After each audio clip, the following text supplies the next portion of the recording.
আসসালামু আলাইকুম। আজকে যাচ্ছি একটি বি নেগেটিভ ব্লাড ডোনেট করতে বরিশাল শেরে বাংলাতে। ধন্যবাদ জানাচ্ছি ন্যাশনাল ভলান্টিয়ার্স ফ্রম বাংলাদেশ। তাদের এই স্বেচ্ছাসেবীদের মাধ্যমে আল্লাহ তাআলার রহমতে হাজারো অসুস্থ পেশেন্ট সুস্থ হয়ে ফিরে যাচ্ছে তাদের পরিবারের কাছে।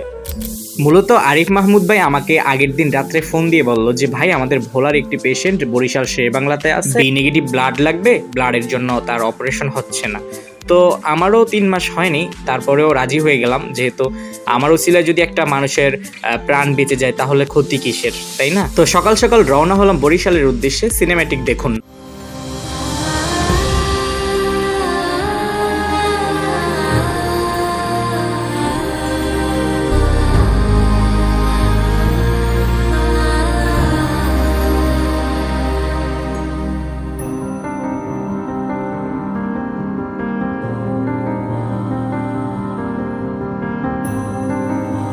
তো আমরা চলে আসলাম শেরে বাংলাতে।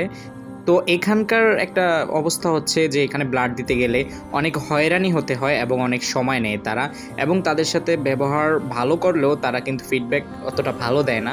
সো আমি মনে করি যারা ব্লাড দিতে যায় ডোনার, তাদের সাথে ওদের একটু ভালো আচরণ করা উচিত। সো ফাইনালি আমি ব্লাডটা ডোনেট করে দিলাম। তো আমার জন্য সবাই দোয়া করবেন এবং আমার পাশে থাকবেন এবং আমাকে সাপোর্ট করবেন। আল্লাহ হাফেজ। আসসালামু আলাইকুম।